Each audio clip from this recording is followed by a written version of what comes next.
So we're in a Citra yard. The Citra plant is about right for where we had expected to be right now. You can see that this yard was trained about a month ago. So all of this growth that you see is a result of 4 weeks of just plant growth. And if we go back 6 or 7 weeks, this yard was burned back where there was zero vegetative matter above the ground. So you can see the hops grow very quickly on a good sunny day with plenty of nutrients and water. They'll grow 6 or 8 inches a day. And you can, some of the old timers will tell you they can actually hear the hops grow.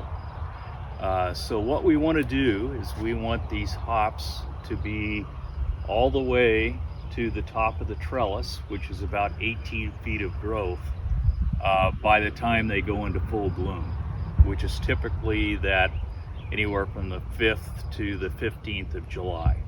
And it's an interesting side note here in the Pacific Northwest. The reason it's such an ideal place to grow hops is we have this time of the year 15 to 16 hours of daylight.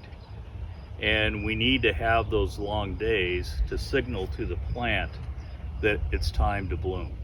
And that's why hops, you can grow hops in the south, you can grow them in Mexico, in warmer regions, but they don't have that long day length to signal flowering.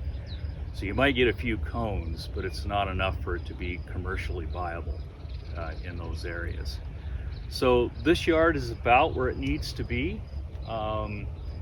We had a little bit of a windstorm last night. I see some vines that need to be rewrapped onto the twine to get them up. But there's no sign of bloom in this hop yard yet. That's really good because bloom signals the plant to shut down and start producing. And we want to create a nice structure all the way up to the top of the trellis to support a good crop. That's going to give the grower their best chance for a good yield. So this yard's about on schedule. It's the 14th of June today, so there's still another 4 weeks of good growth before bloom happens. And you can see that this growth happened this past 4 weeks. With 4 more weeks to go, it should make it to the top of the trellis, and we should have a nice crop of Citra this year for our brewing customers, ready to create new exciting flavors with their beer.